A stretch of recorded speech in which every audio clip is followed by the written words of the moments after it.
Wave velocity या wave की मसावात, ये एक मसावात है जिससे हमें वेव की प्रोपेगेशन स्पीड का पता चलता है।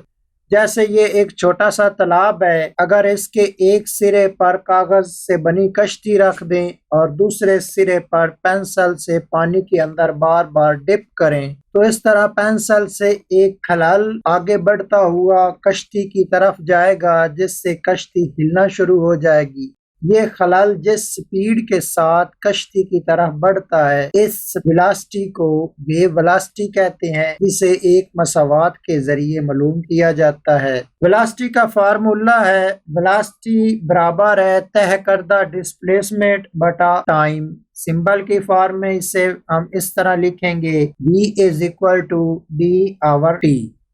एक आम वेव इस तरह की होती है, इसके एक क्रॉस से अगले क्रॉस तक या दो कंसेक्टिव ट्रफ के दरमियान जो फासला होता है, इसे वेवलेंथ कहते हैं और इसको लैम्डा से डिनोट किया जाता है।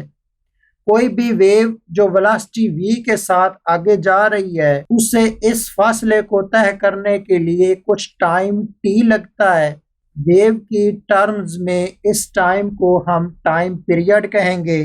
तो हम वेव वेलोसिटी को फिर इस तरह डिफाइन कर सकते हैं कि किसी भी वेव का अपने टाइम पीरियड के दौरान तय करदा डिस्प्लेसमेंट उसकी वेवलेंथ के बराबर होता है। इस वेवलेंथ और टाइम पीरियड की रेशियो को हम वेव वेलोसिटी कहेंगे।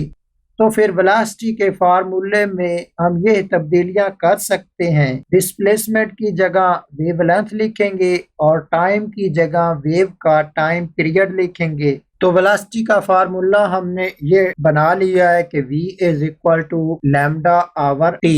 यहाँ अगर लैम्डा को अलहदा किया जाए तो इसे इस तरह भी लिखा जा सकता है कि v is equal to lambda into 1 over T, जबकि टाइम पीरियड का इनवर्स वेव की फ्रीक्वेंसी के बराबर होता है। तो इसलिए 1 आवर टी की जगह हम एफ फ्रीक्वेंसी भी लिख सकते हैं।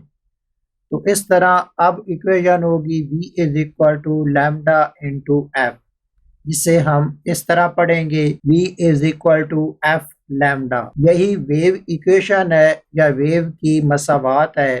तो वेव इक्वेशन जिसका फार्मूला ये हासिल हुआ था कि v is equal to F lambda, v या वेलोसिटी है जिसका यूनिट मीटर पर सेकंड है, f या वेव की फ्रीक्वेंसी है जिसका यूनिट हर्ट्ज है, लैम्डा या वेवलेंथ है जिसका यूनिट मीटर है।